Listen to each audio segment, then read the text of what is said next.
Assalamualaikum warahmatullahi wabarakatuh.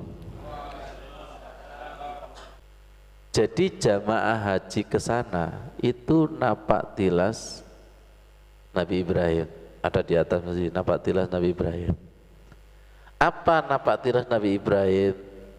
Karyanya ada Ka'bah, Maqam Ibrahim. Di sini Hijir Ismail. Rasakan Sofa Marwah, ini kan spiritualnya Siti Hajar sama Nabi Ismail. Zam-Zam, kemudian Padang Arafah, Mina. Ini spiritual Nabi Ibrahim wa ala ali. Spiritual Nabi Ibrahim dan keluarganya.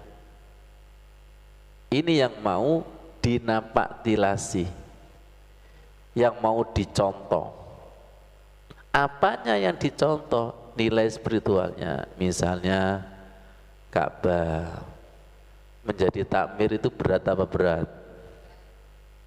Kok pengalaman sama nih? Gak gampang loh.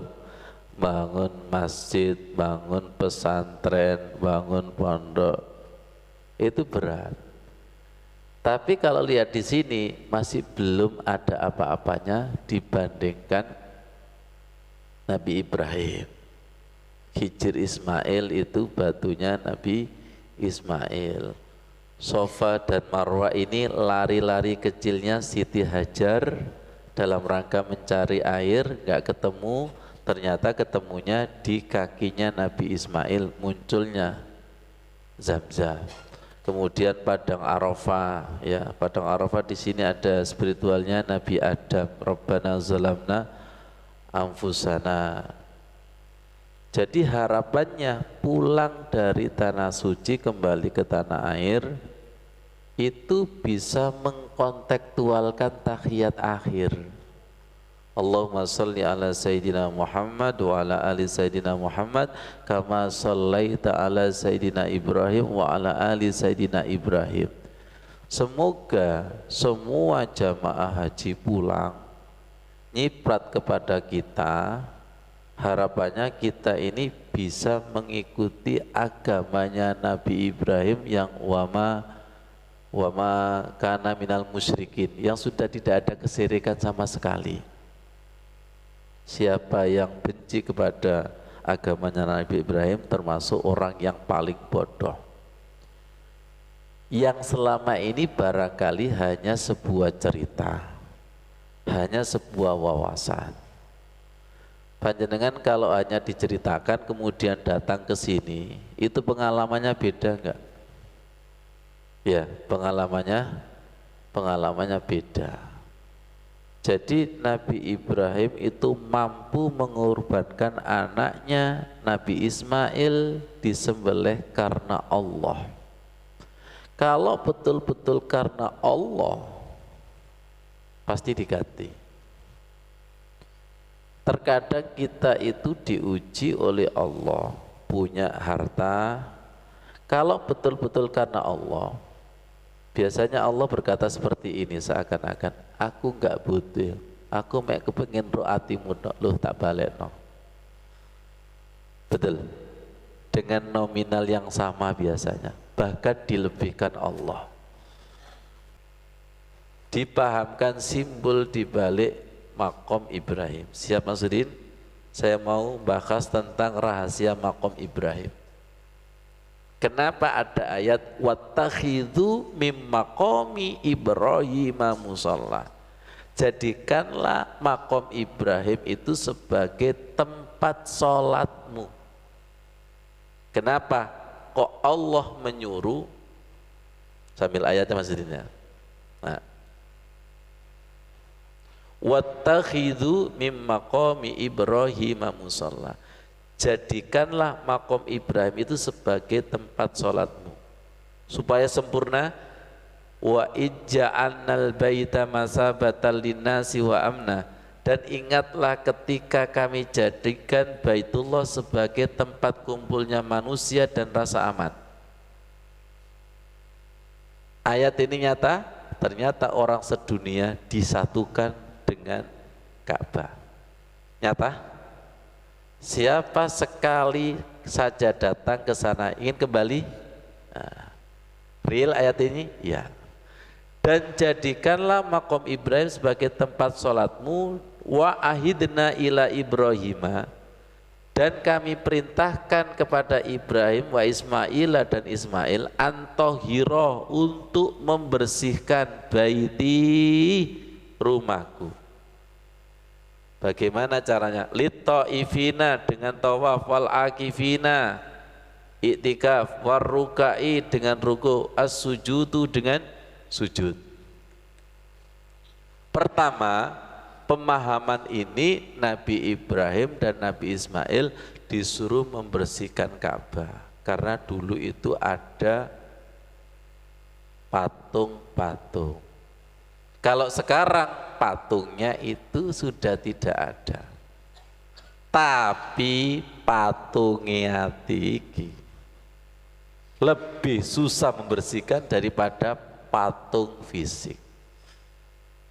Pemahaman pertama, paham? Nyambung kepada kesirikan tadi. Ada patung uang di sini, suami, istri, jabatan, kesibukan, la ilaha, pokoknya selain Allah yang nomor satu, itu patung itu yang harus dihancurkan. Kalau Nabi Ibrahim, masih ingat ya peristiwa Nabi Ibrahim menghancurkan patungnya siapa itu? Namrud ya. Jadi patung yang sifatnya fisik itu sudah dihancurkan oleh Nabi Ibrahim, tapi patung yang sifatnya hati itu melalui syariat Ibrahim. Allahu Akbar. Paham? Paham ya? Nggak mungkin lah ketika kita di depan Ka'bah itu membersihkan patung secara fisik, sudah tidak ada. Nggak mungkin lah jenengan di situ suruh ngepel, itu nggak mungkin. Tapi disuruh membersihkan ini loh, dengan cara tawaf, iktikaf, ruku dan sujud. Ini membersihkan patungnya hati. Kenapa jamaah itu ketika tawaf di depan Ka'bah itu asam urat, tapi tawaf di mall, nah itu ada patungnya di dalamnya itu.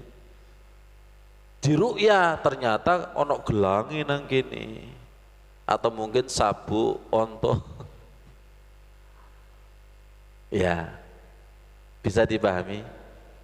Selama hati ini masih ada patung selain Allah, maka tidak akan bisa sholat di makom Ibrahim. Ingat, sholat di makom Ibrahim itu bukan mensolati fisik makom Ibrahim, tapi silakan sholat kamu itu dengan ruh, dengan hati. Channelnya itu sambungkan dengan channelnya Nabi Ibrahim. Semoga paham. Semoga paham. Disitulah Nabi Ibrahim madhep nang Gusti Allah, membangun Ka'bah dan menyingkirkan patung.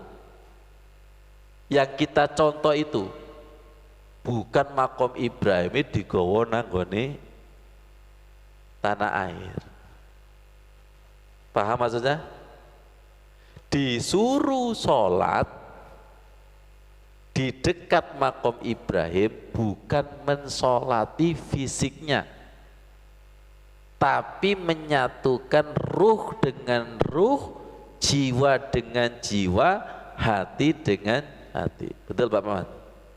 Ini kalau misalnya hatinya sama, almar'u ma'ah, apa? Bagus, nyambung, ya begini ya. Tapi kalau ininya hatinya kotor, nggak bisa ma'ah. Lihat. Ini kok kayaknya sudah merem semua. Mulai. Kayaknya kesirikannya nggak mampu ini dibersihkan ini.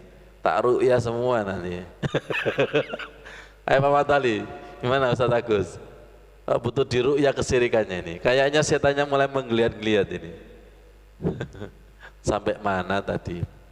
Ketika tukang servis itu menservis, kalau masih kotor kan tidak bisa meletik kan, harus bersih dengan bersih. Kabel dalamnya disambungkan dengan dalamnya itu bisa nyambung gitu loh. Berarti nanti ketika di makom Ibrahim itu jeruane sing disambungno, jeruane wadhkur rabbaka fi nafsis, jeruane. Jangan terjebak pada fisik makom Ibrahim, jangan terjebak pada Ka'bah itu sendiri, jangan terjebak pada Hijir Ismail itu sendiri, itu simbol. Wassalamualaikum warahmatullahi wabarakatuh.